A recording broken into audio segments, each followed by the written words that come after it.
Dans le sud de l'enclave, dans ces campements à perte de vue d'El-Mawassi, des milliers d'histoires et de tragédies se racontent, notamment celles de femmes enceintes qui luttent pour donner la vie à des bébés qui n'auraient jamais voulu naître dans ce monde génocidaire. Yasmine, jeune femme fraîchement mariée, est enceinte de 7 mois. Faute de médicaments et de bonne nutrition, elle craint le pire.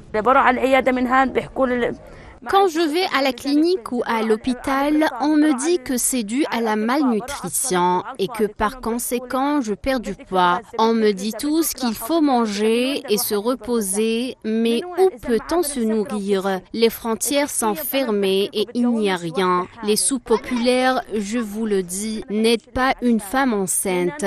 Ce serait terrible après ces 7 mois de grossesse de rien avoir. Il me reste 2 mois. Ce serait terrible si je le perdais à cause de la guerre ou du manque de nourriture. Le blocus imposé par l'entité sioniste depuis près de 18 ans fait de chaque grossesse une épreuve périlleuse. L'accès aux soins, déjà limité, devient presque inexistant depuis l'intensification des bombardements.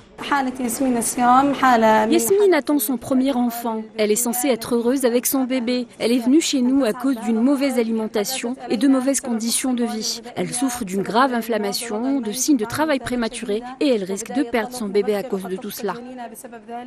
Depuis le 2 mars, la situation s'est aggravée dans l'enclave palestinienne. L'entité sioniste a coupé toute nourriture, tout médicament et tout approvisionnement aux plus de 2 millions d'habitants de Gaza. La vie des mamans et de leurs enfants est désormais suspendue à un fil.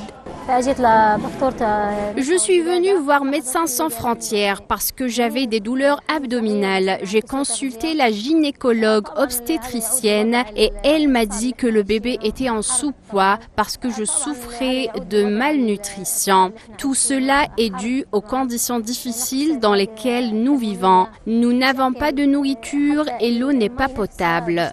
Je ne pense pas qu'il existe un autre pays au monde qui manque des besoins fondamentaux de la pyramide des besoins de Maslow, à savoir la sécurité et l'alimentation. Nos femmes enceintes manquent de tout.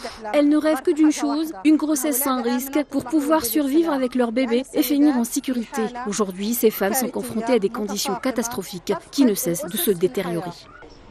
Ces femmes, dont les corps et les espoirs sont minés par le génocide, portent en elles la vie et se battent chaque jour pour la préserver dans un contexte où leur survie est incertaine. Pendant ce temps, le blocus implacable continue d'éroder leurs espoirs et d'effacer l'avenir de leurs enfants, jour après l'autre.